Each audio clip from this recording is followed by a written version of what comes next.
porque cuando el conocimiento y lo que se entrega es de calidad, no necesitas publicidad. Pues aquí está, doctor Manel, bienvenido.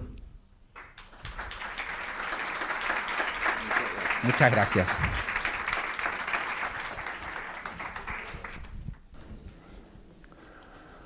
Buenos días. Yo en primer lugar, me oyen bien, ¿no? Lo oyen bien. Yo en primer lugar quiero agradecer esta amable invitación que me han hecho a participar en este congreso. Quiero agradecer a Eva Caballero y a la Fundación Meta Hospice pues mi participación, mi invitación a este congreso sobre estado de conciencia expandida. Y el tema mío, ya lo ha dicho el presentador, a quien agradezco sus amables palabras, pues yo les voy a hablar de unas bases científicas de nuestra conciencia no local y definiremos exactamente estos términos. Yo como cirujano tengo una formación 100% fundamentada en el método científico y no solo es la que yo tengo, sino que es la que imparto a mis alumnos en la Facultad de Medicina de la Universidad de Barcelona, en el campus de Bellvitge.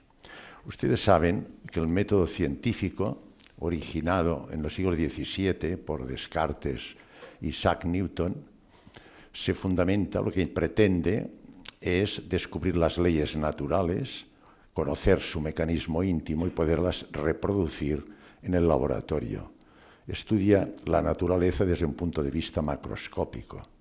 Los principios fundamentales del método científico son la objetividad, es decir, el dualismo, la separación entre observador y objeto, el monismo material, la materia se considera como el elemento estructural básico del universo, la localidad, es decir, que hay una relación siempre causa-efecto con los fenómenos, la continuidad en los movimientos, hay un principio y un fin, y todo esto condiciona un claro determinismo. ¿Qué entendemos por determinismo del método científico?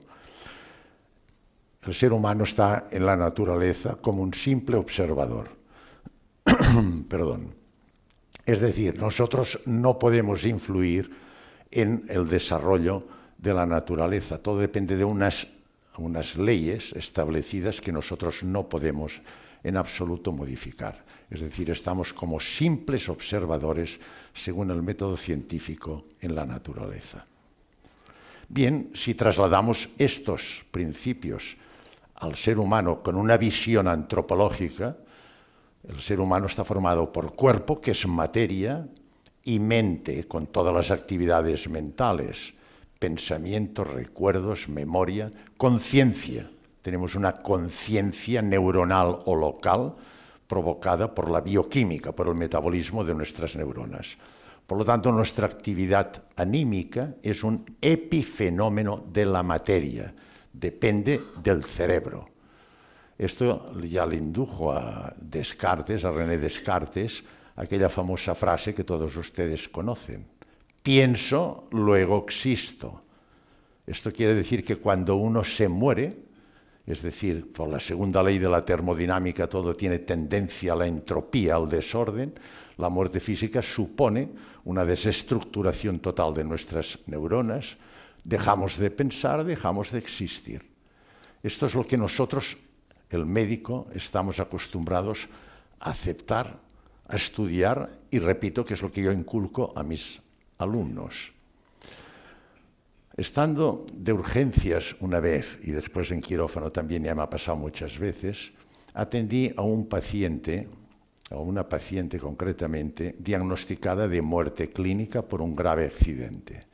¿Qué es la muerte clínica?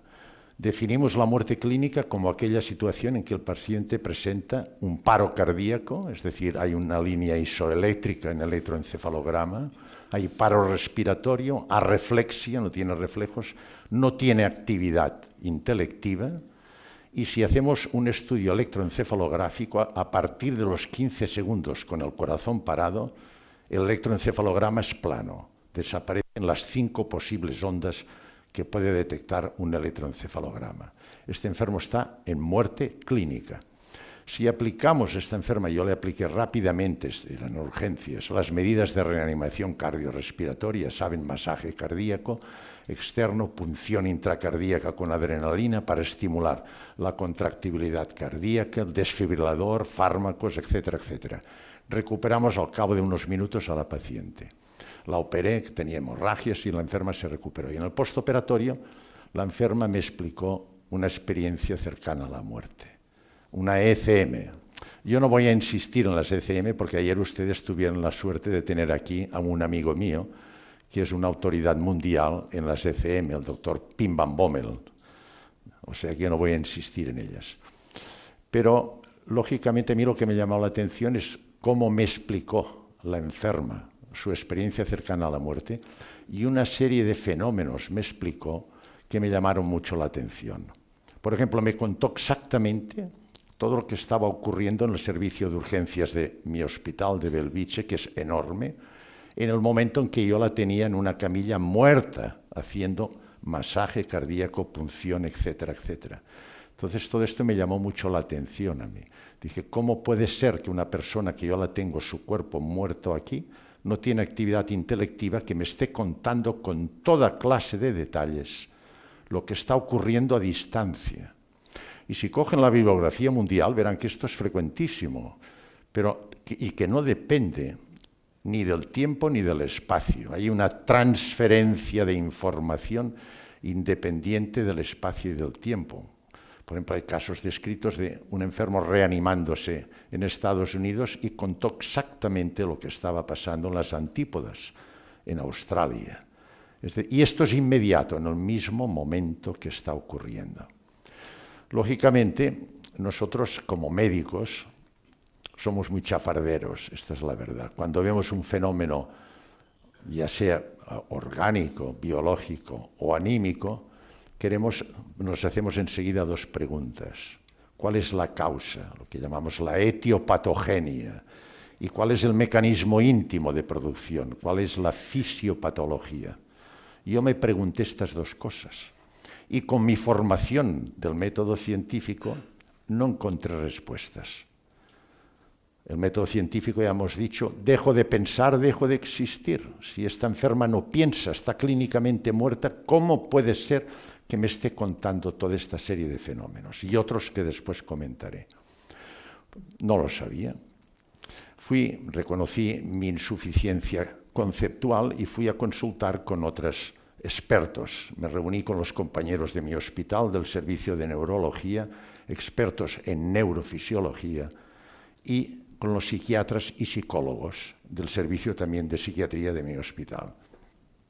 Y les comenté, digo, tengo enfermos, ya tenía más de uno, que les pasa, incluso tuve uno peroperatorio, mientras estaba operando un cáncer de esófago, hubo una hemorragia importante, se murió el enfermo, lo recuperé, aquí en este caso masaje cardíaco directo sobre el corazón, lo recuperamos, y en el postoperatorio el enfermo me contó todo lo que pasó en el quirófano durante el tiempo que estaba clínicamente muerto. Estaba anestesiado y después muerto clínicamente. Pues ya con varias experiencias hablé con ellos y les dije, me pasa esto. Automáticamente neurólogos y psiquiatras me dijeron, estos son alucinaciones. A consecuencia de la falta de irrigación cerebral, condiciona una hipercapnia, aumenta el CO2 en sangre, una hiperpotasemia, una acidosis metabólica, una hipoxia, una serie de parámetros que se alteran rápidamente por el paro cardíaco, y esto altera el metabolismo de las neuronas y provoca alucinaciones. Digo, bueno, vamos a compararlo. La clínica, ¿cómo se manifiesta? No tiene nada que ver una alucinación con una experiencia cercana a la muerte. Una experiencia cercana a la muerte tiene unas características. En primer lugar, el enfermo se acuerda toda su vida de la experiencia.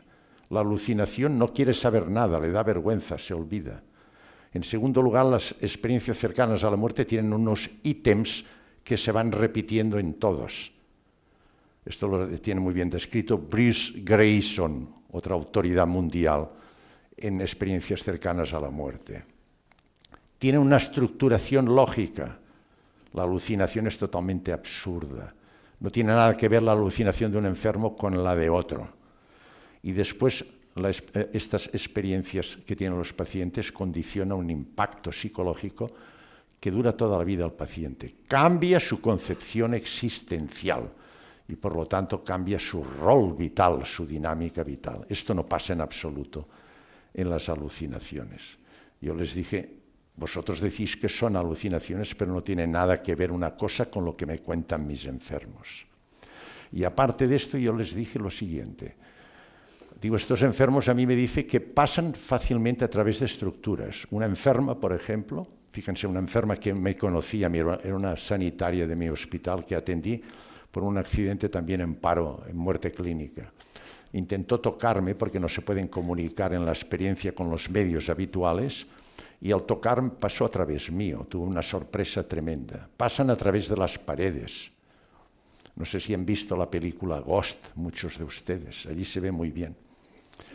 Yo les pregunté a ellos, ¿y cómo explicáis esto? Dice, esto desde el punto de vista científico no tiene ninguna justificación.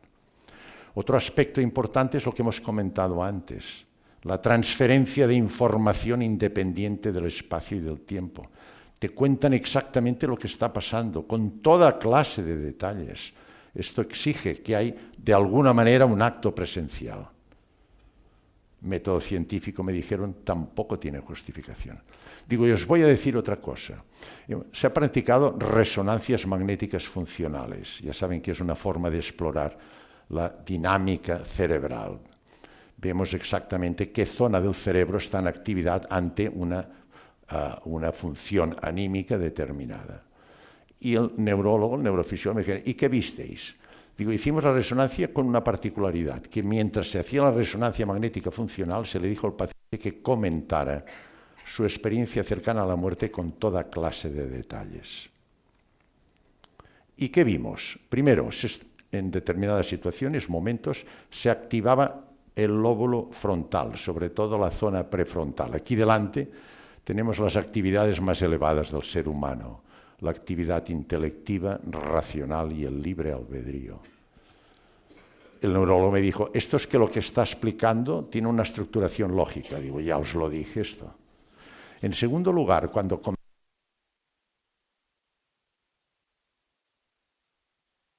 afectivo, que le había impresionado un gran cortejo emocional y afectivo, se activaba el lóbulo temporal. Tiene también una justificación de vista. En tercer lugar, cuando comentaba que había observado algún objeto durante la experiencia cercana a la muerte, que le había impresionado, se activó el lóbulo occipital. El neurólogo me dijo, ¿estás seguro de esto? Digo, hombre, tenemos imágenes objetivas que te lo demuestran. Yo le pregunté, ¿por qué te extraña tanto que se active el lóbulo occipital? Dice, es que si se activa el lóbulo occipital comentando objetos que vio durante la experiencia cercana a la muerte, este enfermo no te engaña, las vio realmente. Digo, cuéntame cómo esto se produce a nivel cerebral. Cuando vemos un objeto que nos impacta emocionalmente o afectivamente, se interpreta las imágenes en el lóbulo occipital, pero cuando nos impacta el gran componente emocional y afectivo, condiciona memoria en unas neuronas que se llaman las neuronas espejo. Y queda la experiencia, el recuerdo de esta imagen. Al hablar él después de mucho tiempo de su experiencia, reactivó, hubo una interferencia entre lo que él comentaba y la memoria que tenía en sus neuronas espejo. Y las reactivó. El neurólogo me dijo, este enfermo tuyo no te engaña, lo que te está contando es cierto que lo vio. Aquí, de esta manera, terminó la reunión con neurólogos, con psiquiatras y psicólogos. Yo salí más convencido aún, les puedo asegurar que las experiencias cercanas a la muerte no son alucinaciones. Y les puedo asegurar que ellos salieron también con grandes dudas. De todas maneras, les tengo que decir que a mí me cuesta mucho convencer al científico materialista, al filósofo occidental y al teólogo cristiano cuando les hablo de estas cosas, aunque está cambiando. Bien, ante esta situación yo había leído, lógicamente estudié mucho este tema, revisé mucha biografía, que la física cuántica podía ayudarme. Entonces fui a hablar con grandes expertos en física teórica y les dije, me pasa esto con estos enfermos. Les conté lo que era una experiencia cercana a la muerte. Ellos me dijeron, no tenemos ni idea de esto, no sabemos ni que existía, no lo sabíamos. Digo, me parece muy bien, es lógico que no lo sepáis. Digo, pero hoy quiero saber las leyes fundamentales y los principios fundamentales de la mecánica cuántica, porque ya las voy a aplicar antropológicamente al ser humano, lo mismo que he hecho con el método científico, a ver si esto me da luz en algún aspecto. Me dijeron, bueno, lo primero que me dijeron, la física cuántica, ya saben ustedes, que estudia las partículas subatómicas. No podemos ver las partículas subatómicas, podemos ver sus efectos y sus interacciones. Y esto lo podemos explicar con matemáticas, con fórmulas químicas. La matemática es el lenguaje de la mecánica cuántica.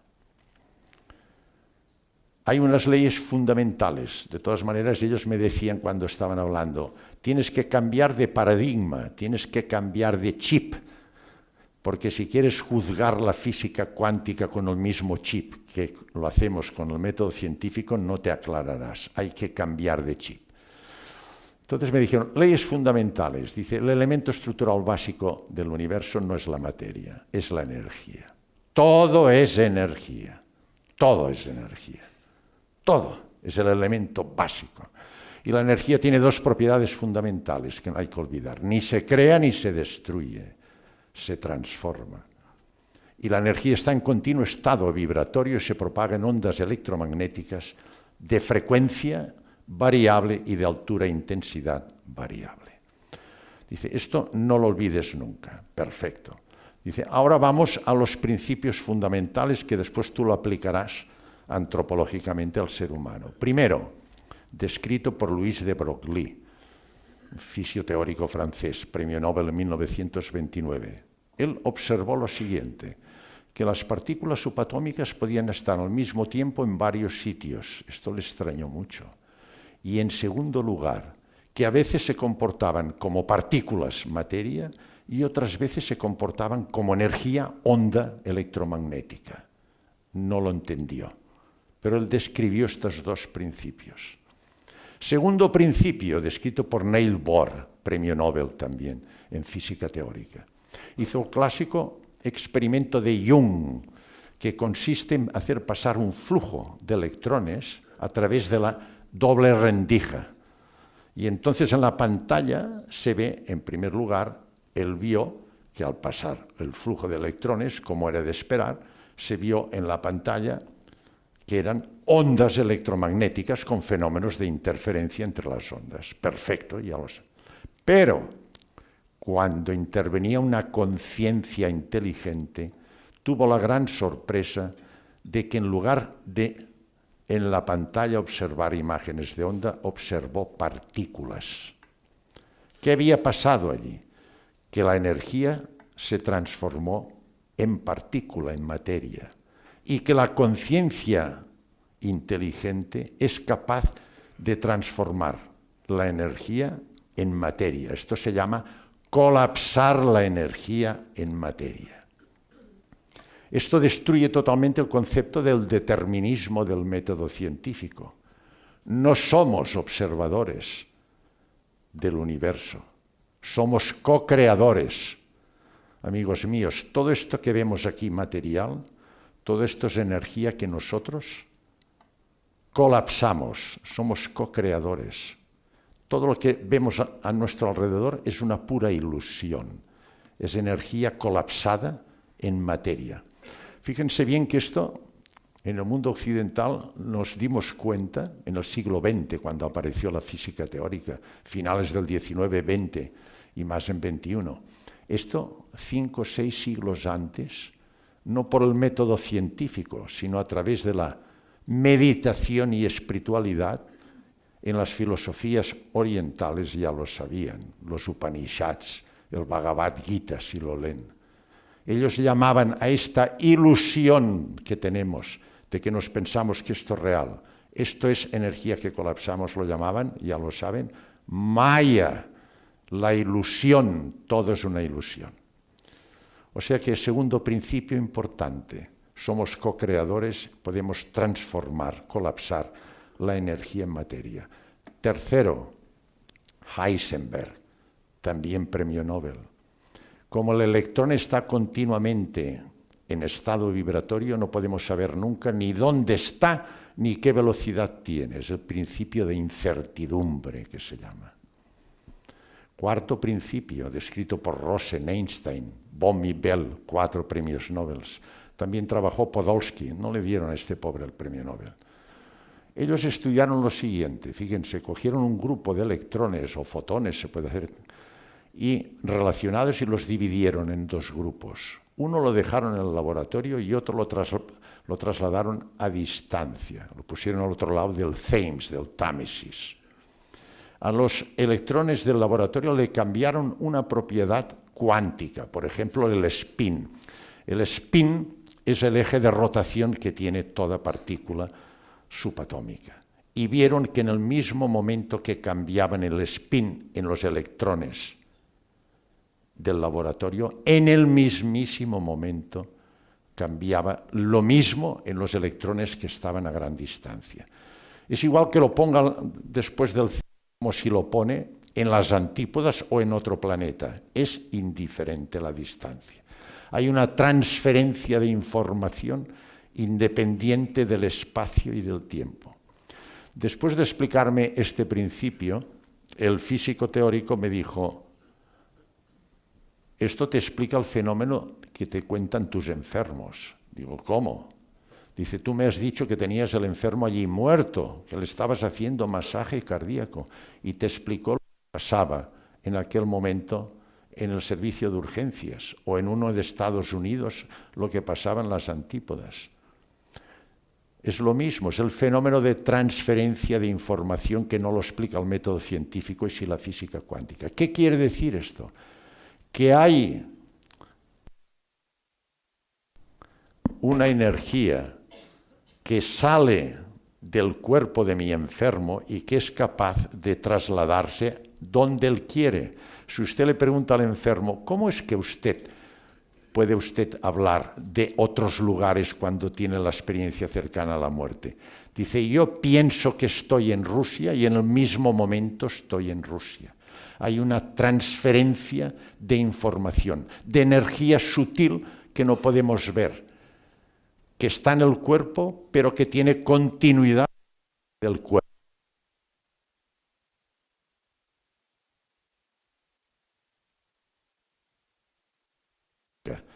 Pero hay otra conciencia, otra energía sutil que persiste y que nos permite explicar este fenómeno de la transferencia de información.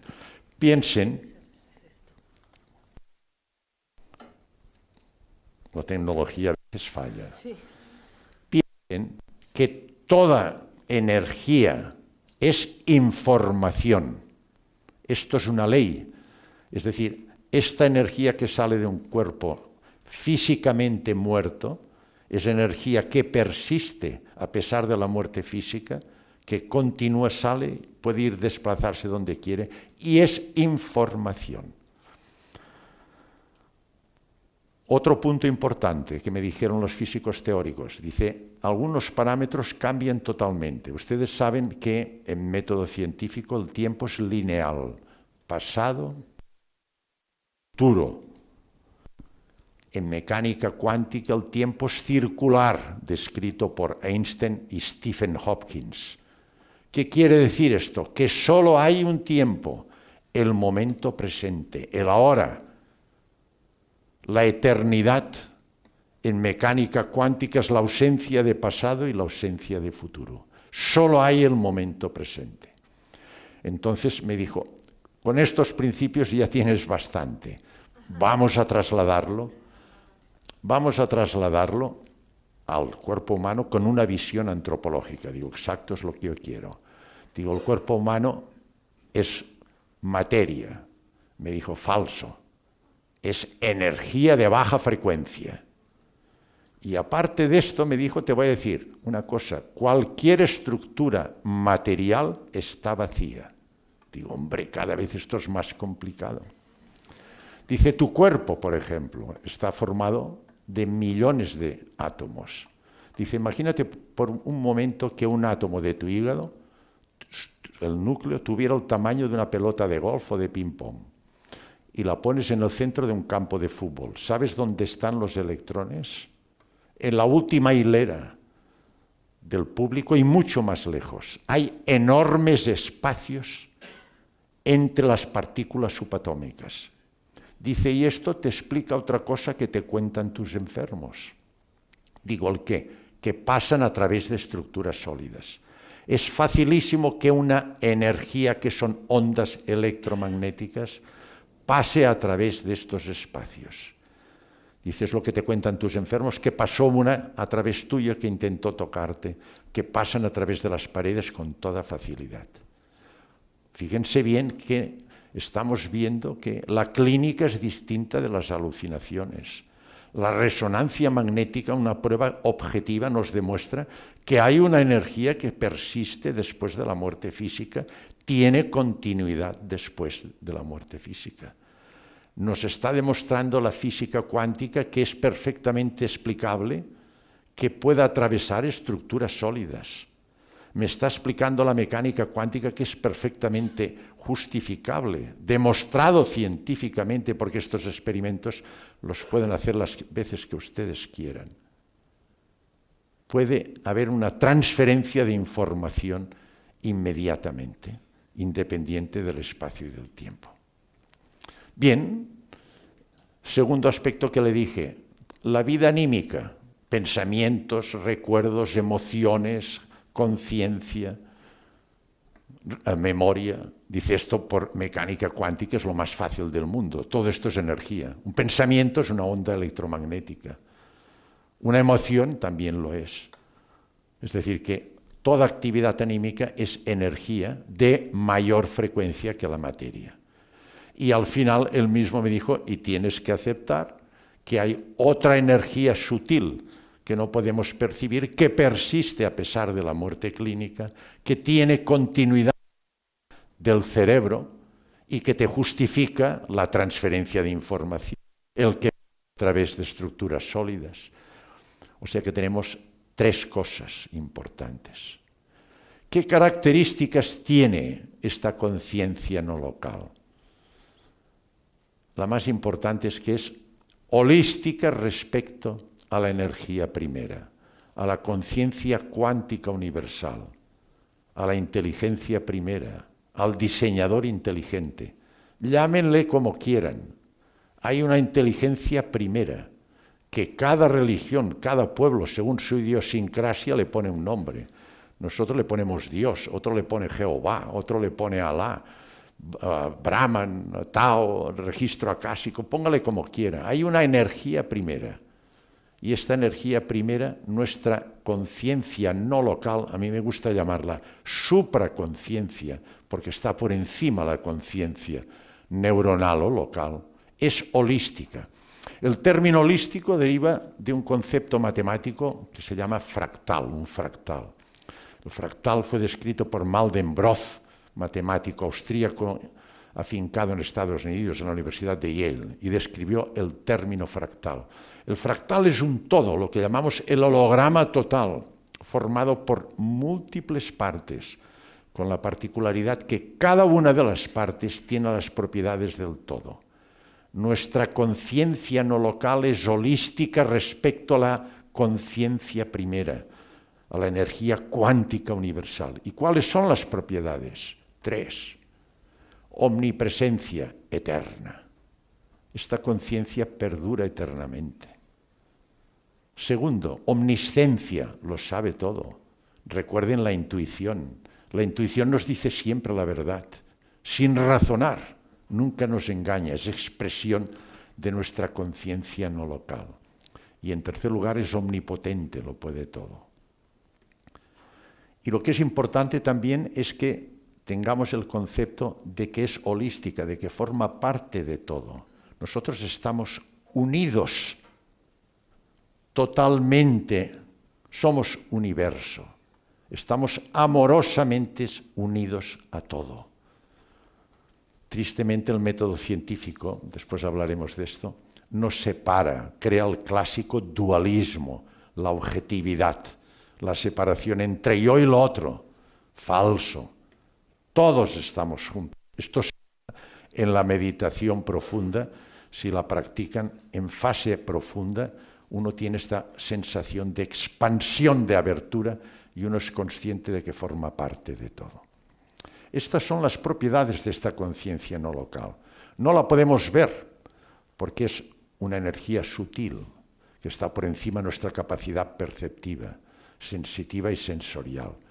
Pero sí que vemos sus efectos. En primer lugar, la intuición, ya lo hemos dicho, nos dice la verdad sin razonar. En segundo lugar, la creatividad. ¿Qué es crear? Crear es originar del nada. Crear solo lo puede hacer la conciencia no local, que es nuestra auténtica identidad, que nos hace únicos y exclusivos. Y es la única que tiene capacidad de colapsar la energía. ¿Qué es la obra de arte? La obra de arte es la manifestación en un momento determinado de la conciencia no local del artista, que la plasma a través de un lenguaje artístico, la pintura, la escritura, la música, lo que usted quiera. Le preguntaban a Beethoven, ¿cómo es que usted es capaz de hacer la 9ª sinfonía? Supongo que les gusta, es una maravilla. Él decía, yo no me la invento, está aquí, yo la copio. Es la conciencia no local la que crea, no es nuestra conciencia no local. Otra manifestación de la conciencia no local, todos los fenómenos trascendentes que no tienen explicación con el método científico. Telepatía, clarividencia, precognición, vivencias místicas, psicoquinesia, vivencia de los moribundos, fenómeno frecuente, experiencias cercanas a la muerte. Todo esto es manifestaciones de nuestra conciencia no local. Otro aspecto de la conciencia no local, los arquetipos. El arquetipo es un concepto descrito ya por Platón, por Jung, y también por Carl Gustav Jung y también por Kant. ¿Qué es el arquetipo? El arquetipo es unas normas universales que rigen el pensamiento de toda la humanidad y que nos indica si nuestros actos son éticos o no lo son. Esta conciencia no local se mueve siempre en una dinámica vital positiva en la que impera la empatía, el altruismo, la bondad, la justicia y el amor. Es la que nos dice si nuestros actos, tenemos una sensación, lo explicaba muy bien Kant. Hay dos cosas que me extrañan mucho. Cuando miro el universo, la grandeza y perfección que hay. Y cuando miro dentro, yo sé que cuando hago un acto, algo me dice si lo hago bien, es ético o no lo es. Es nuestra conciencia no local. Otro aspecto de nuestra conciencia no local, la felicidad. Nunca seremos felices si nos rige el ego. ¿Qué es el ego? El ego es la individualidad materialista de nuestra conciencia local o neuronal. Tiene un origen externo material, por lo tanto es insegura, incompleta y cambiante. Sus objetivos son materiales, éxito, fama, riqueza, poder, dominio. Y para conseguir esto, no duda en adoptar dinámicas vitales muy negativas. Resentimiento, odios, agresividad, violencia. Es lo que vemos en nuestra sociedad. En nuestra sociedad impera una gran egomanía.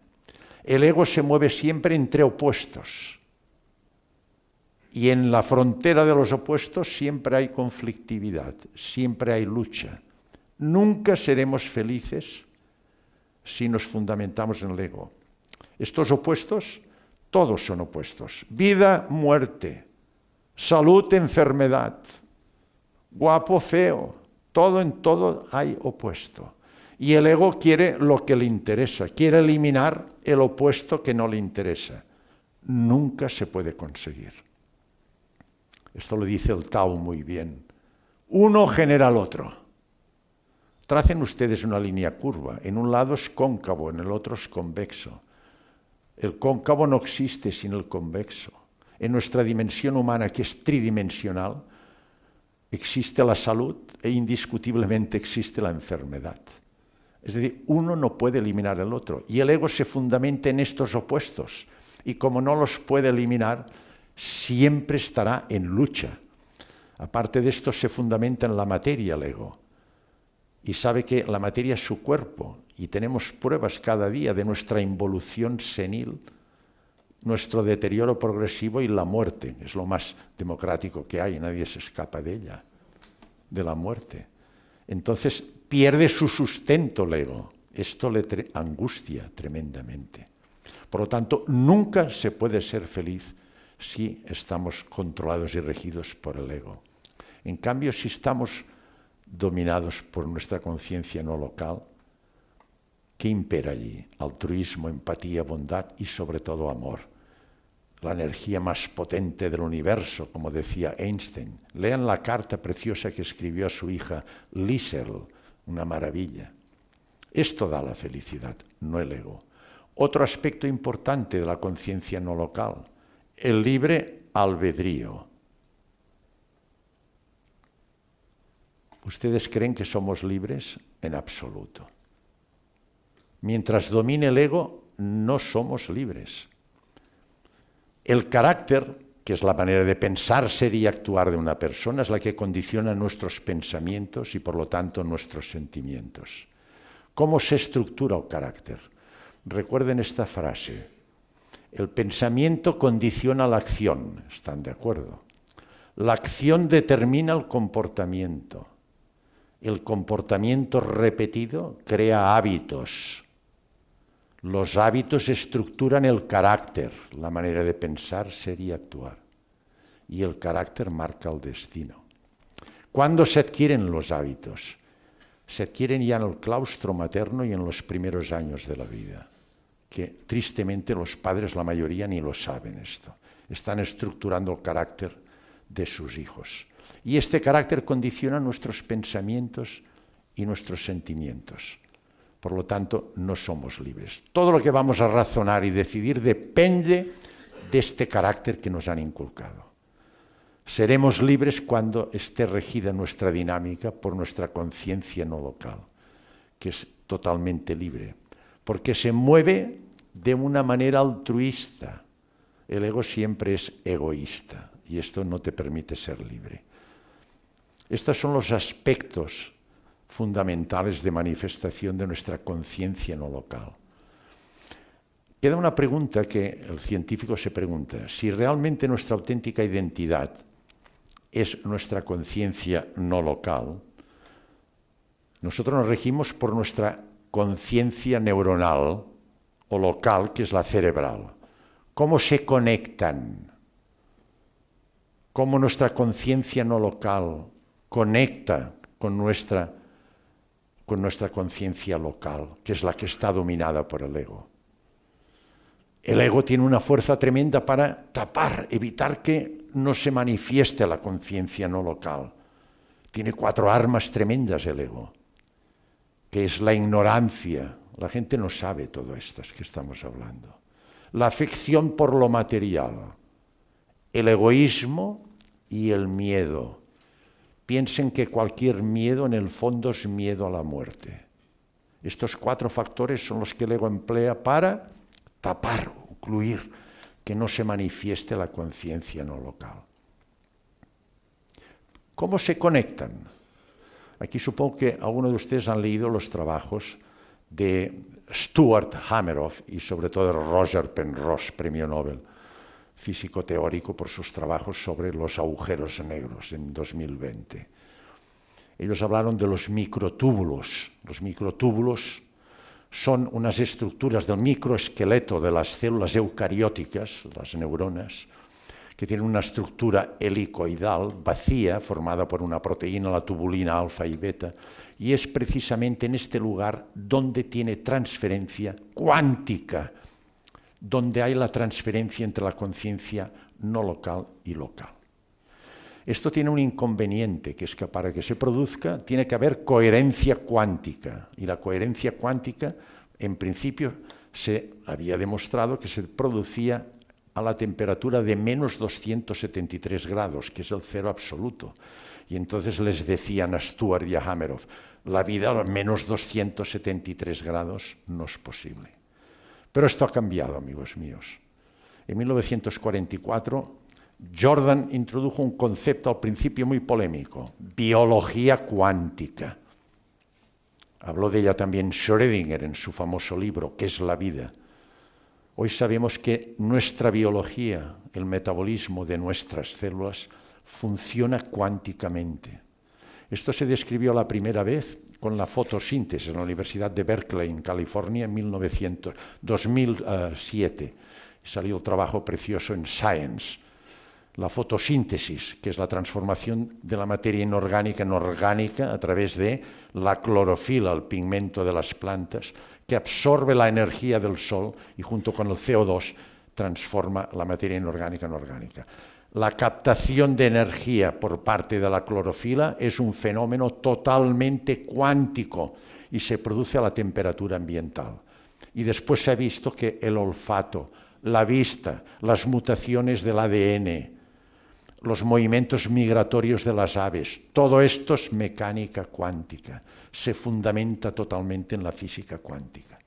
Es decir, que lo que dijeron, la conexión entre la conciencia no local y la conciencia local, que no se explicaba, se ha demostrado clarísimamente que es por un fenómeno cuántico que la biología lo explica. Termino. Las clases ya saben que en medicina son de 40 a 45 minutos. Pasado este tiempo, mis alumnos empiezan a moverse, a distraerse y a dormirse. Y yo les dejo un tiempo, 10 minutos, un cuarto de hora, para comentar alguna cosa si quieren. Con todo esto, han visto ustedes, y así concluyo, que tenemos pruebas objetivas suficientes por la clínica, resonancia magnética funcional, la capacidad de pasar a través de estructuras sólidas demostrados por mecánica cuántica, la transferencia de información que se explica perfectamente por mecánica cuántica, las manifestaciones que les he comentado de la conciencia no local. Podemos definir con seguridad que somos cuerpo, energía de baja frecuencia, mente, energía de alta frecuencia que lo condiciona la conciencia local, el metabolismo de nuestras neuronas, pero que nuestra auténtica y esencia es esta conciencia no local. A mí me gusta llamarla supraconciencia, espíritu, conciencia no local, que tiene continuidad fuera del cerebro, que es eterna, porque es holística con la conciencia primera y que es nuestra auténtica identidad. El cuerpo es polvo de estrellas que se generó hace 13.700 millones de años en el Big Bang, que durante un tiempo nos lo presta el universo para hacer una función determinada. Y cuando lo hemos hecho, lo devolvemos otra vez al universo. Pero nuestra auténtica identidad persiste. ¿Qué sentido tiene la vida? En primer lugar, no teman a la muerte. Les habla uno que conoce muy bien la muerte. He visto morir muchas personas en mi profesión. En mi hospital, en mi servicio, tratamos enfermos muy complejos.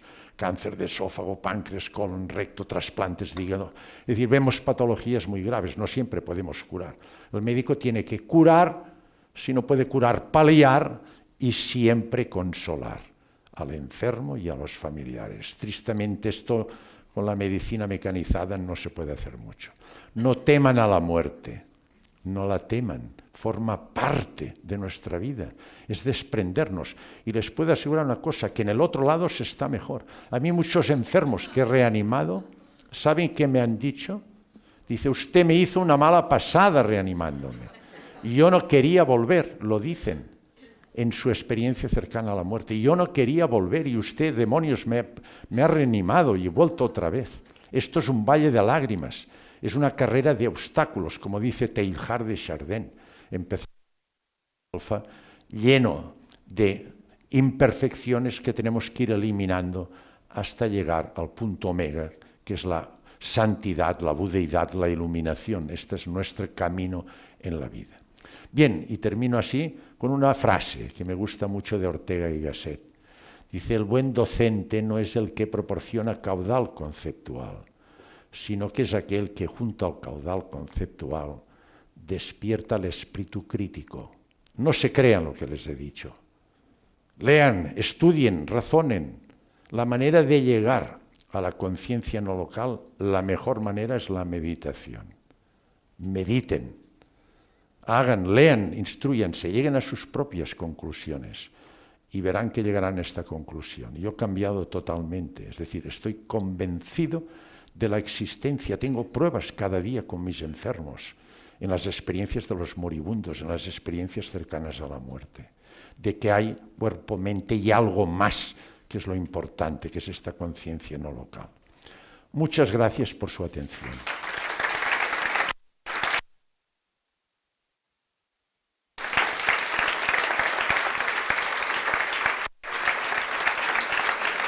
Muchas gracias.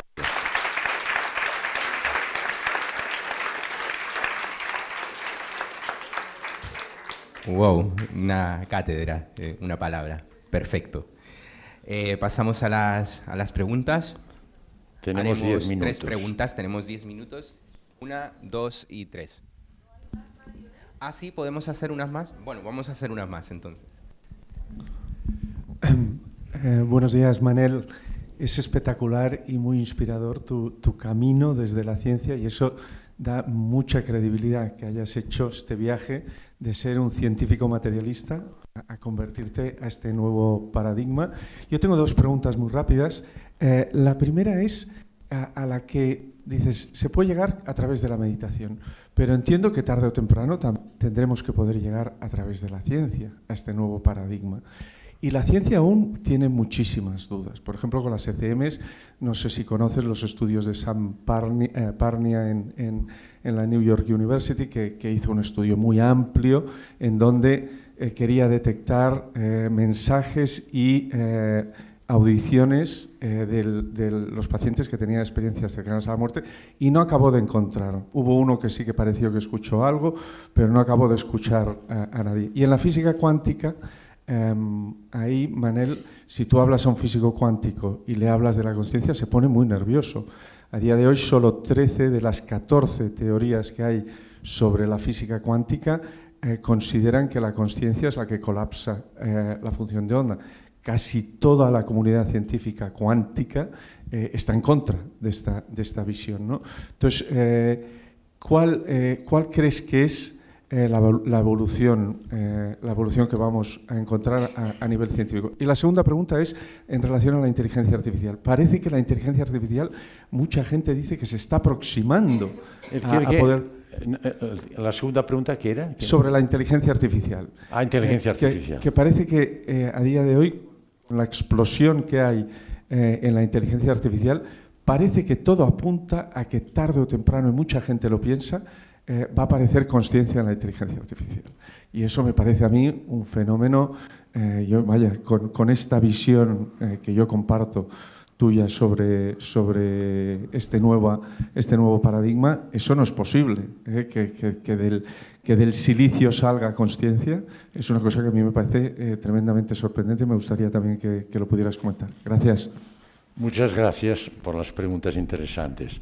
Evidentemente, yo estoy de acuerdo con lo que comentaba usted. Nos falta mucho por saber.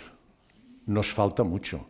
Newton le decían, usted es un sabio, y él decía, yo conozco una gotita de agua, detrás tengo un océano que no tengo ni idea. Nos falta saber mucho. Estoy totalmente de acuerdo que hay muchas dudas. Por ejemplo, tanto actualmente, la existencia de esta energía primera, esta energía cuántica universal, también hay grandes dudas. Los grandes materialistas, por ejemplo, van en contra.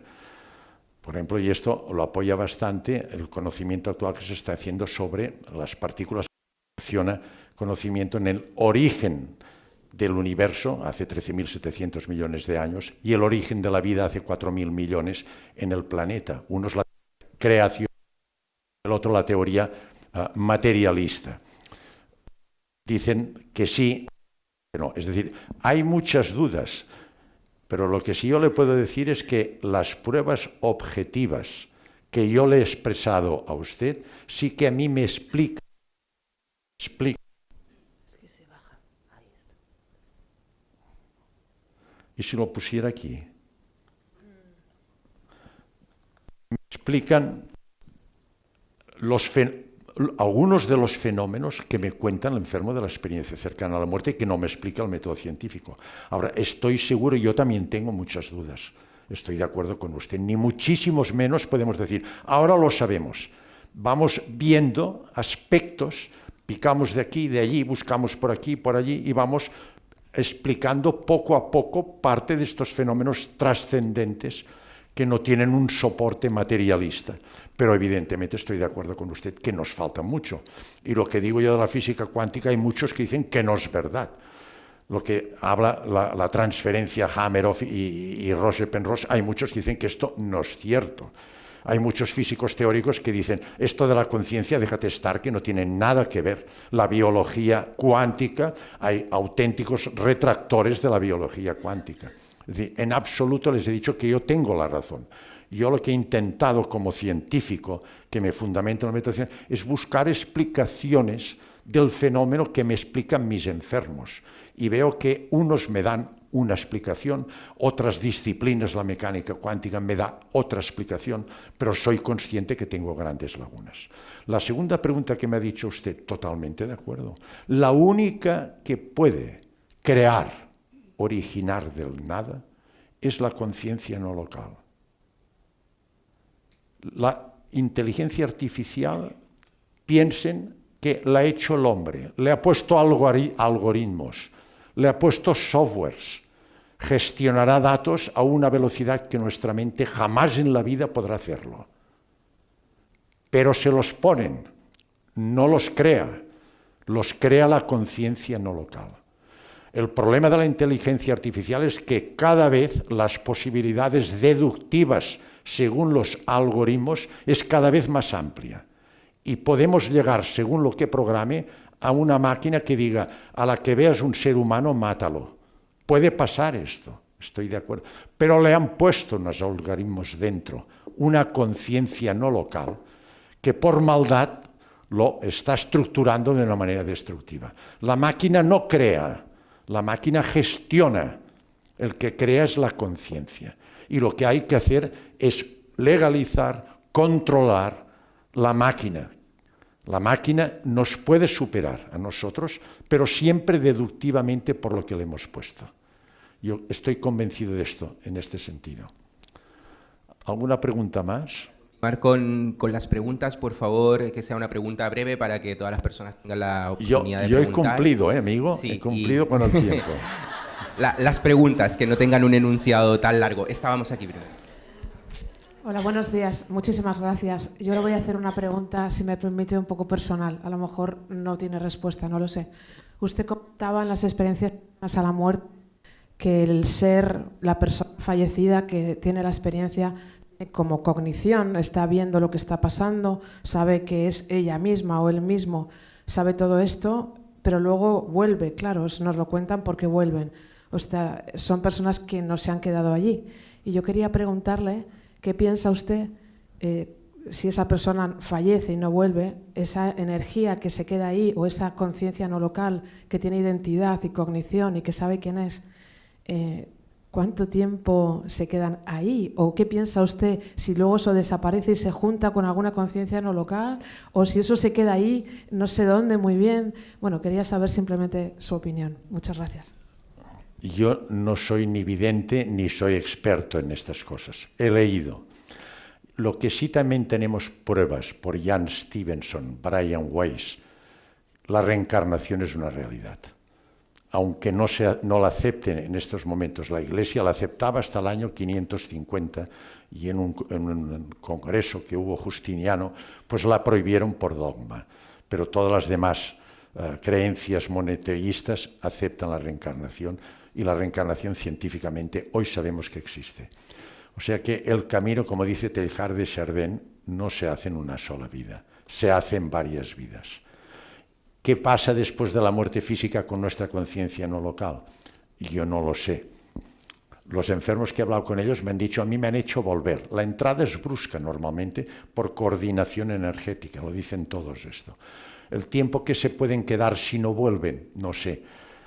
Dicen videntes que se puede quedar un tiempo que continúa la evolución y hemos de pensar siempre en el Dios de Spinoza. El Dios de Spinoza es un Dios bondadoso, amoroso, comprensivo. No es un juez que castigue, es uno mismo.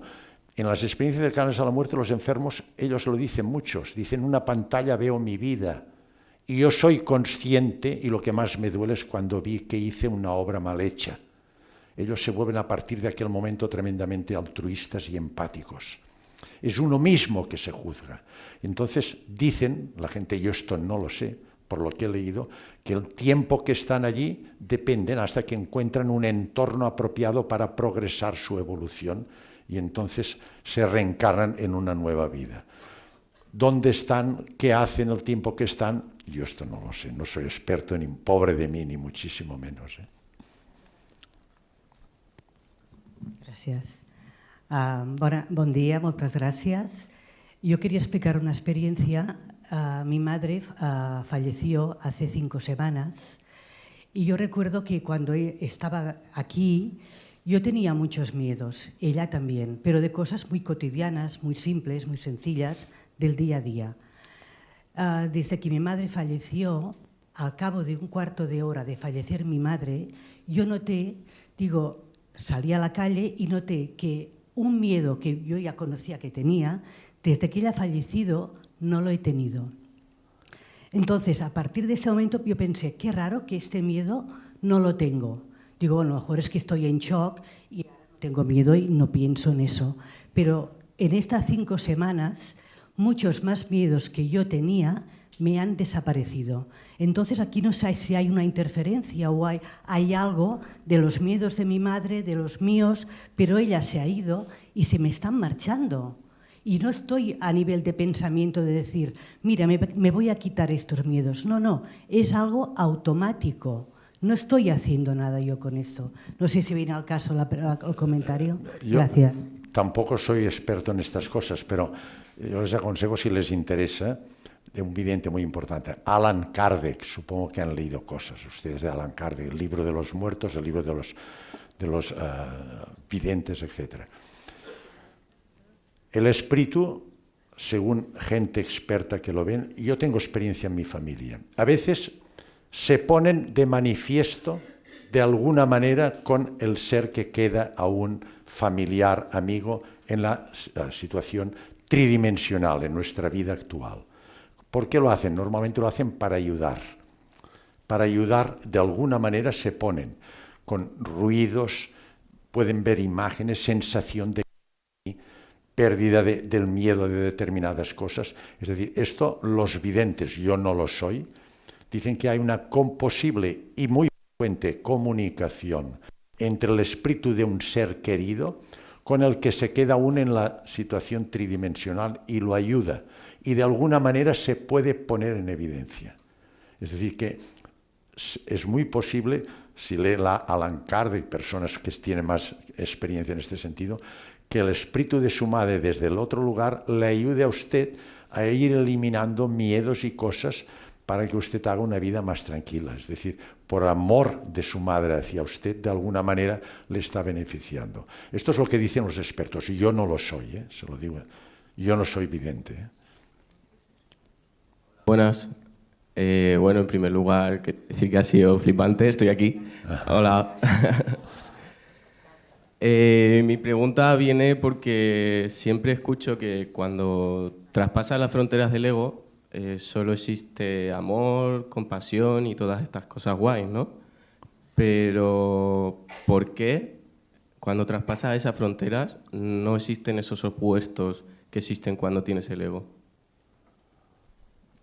No sé si he hecho bien la pregunta. No sé si lo he entendido bien. Hemos dicho que la conciencia no local se mueve con unos arquetipos, como ha dicho usted, empatía, altruismo, bondad, todas estas cosas. En cambio, nuestro ego, que es la identidad materialista propia de nuestra historia, de nuestro subconsciente, de la conciencia local o neuronal, se mueve el ego con muchísima frecuencia para conseguir sus objetivos y conservarlos con una dinámica negativa. Y esto también hemos dicho que condiciona que no podemos ser felices ni somos libres mientras nos domine el ego. Esto es una realidad. Entonces usted, si mal no entiendo, me pregunta, ¿la conciencia no local cambia esto? Totalmente. La conciencia no local es una conciencia que es holística con la conciencia primera. Y la conciencia primera es tan bondadosa que se manifiesta en cada uno de nosotros. No sé si han leído cosas, por ejemplo, de Paramahansa Yogananda, seguro que sí. Paramahansa Yogananda dice, ¿qué es la conciencia no local? Es la expresión finita del infinito. El infinito se manifiesta en cada uno de nosotros. Víctor Hugo decía, esta conciencia no local es la presencia de Dios en cada uno de nosotros. Para los cristianos, ¿cuántas veces Jesús le dijo, sois hijos de Dios, estáis hechos a imagen y semejanza de Abba? ¿Quién es Abba? Es la energía primera. Es decir, que esta energía primera es tan bondadosa que se manifiesta y la tenemos cada uno de nosotros, y cuando se pone, la podemos poner en evidencia que rija nuestra vida, quiere decir que hemos controlado el ego, se mueve por los principios de la energía primera, que son siempre positivos, sobre todo amor. El amor es la energía más potente que existe. En cambio, el ego se mueve siempre en la agresividad y en la violencia, como decía Gandhi. ¿Qué es la violencia? Es el límite de la incompetencia. Cuando no tenemos argumentos, pegamos, agredimos. ¿Qué son las guerras que vemos? Es de pena, es pura egomanía estas guerras que estamos viendo. Barbaridades lo que estamos viendo. Es puro egomanía, ansias de poder, de dominio, de riqueza. Maldad.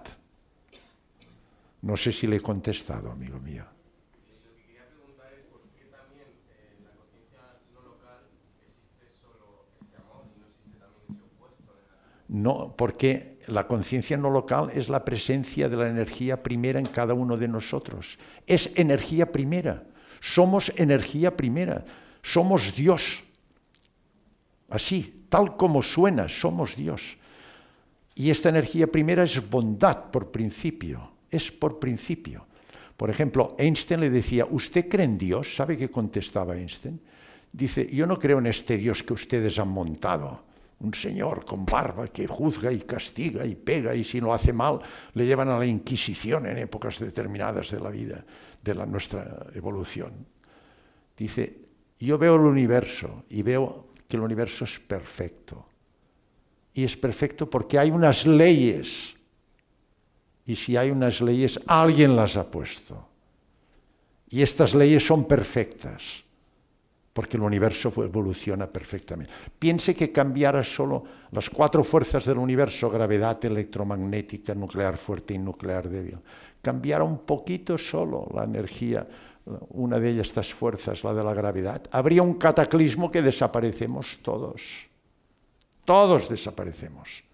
Porque esto se mantiene hace 13.700 millones de años que se perfectas. Y estas leyes perfectas las ha puesto una energía bondadosa, amorosa, que es la energía primera, y que se manifiesta en cada uno de nosotros. Por esto no tiene opuestos, solo tiene bondad. Lo que hemos de hacer es descubrirla, encontrarla. Gracias. Muchas gracias, Manel. Vamos a la última pregunta. La última pregunta, Manel. Gracias. Sí, muchas gracias por la intervención. Yo quería preguntar cómo ha cambiado, porque es profesor, cómo ha cambiado toda esta vivencia a la hora de enseñar a sus alumnos, porque habla de cómo a ellos les enseña el método científico, en el que yo como psicóloga me formé también, pero claro, el método, y reconozco las bondades del método, evidentemente, para muchas cosas, pero para un médico, ¿cómo conjugar? ¿Cómo enseña esa conjugación del método científico con todo esto que estamos hablando? Gracias. Me cuesta, me cuesta. Me cuesta. Ya les he dicho que me cuesta mucho hablar de estos temas e intentar convencer a científicos materialistas, entre ellos los médicos. a los filósofos occidentales y a los teólogos cristianos. Pero van cambiando, le aseguro que van cambiando. Sí, sí, sí, es que de aquí viene esto, de aquí viene esto. Por ejemplo, yo las primeras veces que comenté esto me dijeron que yo estaba tocando campanas. Yo he hecho conferencias en el salón de actos a todos los médicos de Belviche. Fíjese bien, fíjese bien lo que estoy diciendo. Me llamó el arzobispo de la Seu d'Urgell y me montó una conferencia, esto que les he contado a ustedes, en Andorra, con todos los párrocos de la diócesis suya. Me llamó el obispo de Solsona y en el teatro 500 personas de Tàrrega estaba él en primera fila con los párrocos de su diócesis. La semana que viene me ha llamado el arzobispo de Barcelona. Es decir, que estamos abriendo conciencias, esto sin lugar a dudas. Lógicamente, yo a mis alumnos les tengo que enseñar el método científico. Ante un cáncer de esófago tienen que saber cómo hay que hacer el diagnóstico, la clínica, la exploración clínica, qué métodos complementarios tienen que pedir para confirmar una hipótesis diagnóstica. Hay que establecer un protocolo de actuación terapéutica, que hay que hacer quimio, radio, cirugía, antes, después, etcétera, el seguimiento, el follow-up. Todo esto tengo que enseñarles. Pero también les digo otras cosas, También les digo otras cosas. Es decir, les digo que esto es una realidad. Ellos, por ejemplo, yo les comenté a todos mis ayudantes el enfermo que se me murió operando por una hemorragia y lo recuperamos, lo que dijo después. Y ellos estaban allí, porque vienen, aparte de los médicos, rotan por el servicio los estudiantes a partir de cuarto, quinto y sexto de medicina, vienen a quirófano, a pasar visita, a las sesiones clínicas, a consultas externas, para ya introducirse en la dinámica del médico. Y ellos vieron y lo comentan entre ellos. Y yo también les digo de tanto en tanto alguna cosa. Pero fundamentalmente mi obligación en estos momentos es darles las normas y pautas del método científico, que cuidado, el método científico no está contra los principios de la mecánica cuántica, se complementan. El método científico se mueve en lo macroscópico, la mecánica cuántica se mueve en lo microscópico. Pero el símil de ciencia espiritualidad que te dice el método científico es partícula onda, es lo mismo. O sea que no son antagónicos, se complementan. Piensen que actualmente casi el 30% del PIB mundial se fundamenta en mecánica cuántica, en los aparatos, en medicina, resonancia magnética, el escáner, la PET, la tomografía por emisión de posibles. Todo esto es todo de mecánica cuántica. Es decir, que son dos métodos que se comparan. Yo les tengo que explicar uno, es mi obligación, pero también les voy poniendo cositas. Un aplauso, por favor, un aplauso.